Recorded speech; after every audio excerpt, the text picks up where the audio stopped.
আমি রিয়া, ছোট্ট একটি গ্রামে থাকি। লেখাপড়া শেষ করার পর চাকরির জন্য অনেক চেষ্টা করেছিলাম, কিন্তু কিছুতেই কিছু হচ্ছিল না। একদিন আমার ভাই ফ্রিল্যান্সিং সম্পর্কে বলল। ভাবলাম, ঘরে বসে কাজ করা তো দারুণ। কিন্তু মনে অনেক প্রশ্ন ছিল, আমি কি পারবো? কাজ পাবত? ইউটিউব আর ফেসবুক গ্রুপ থেকে ফ্রিল্যান্সিং শিখতে শুরু করলাম।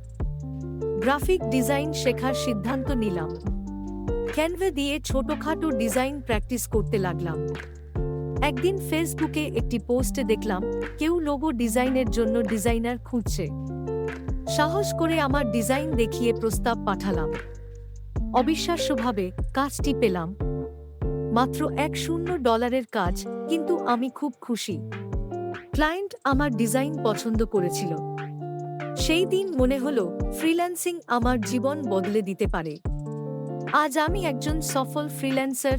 ফাইভার, আপওয়ার্ক এবং ফ্রিল্যান্সারে আমার রেটিং অনেক ভালো।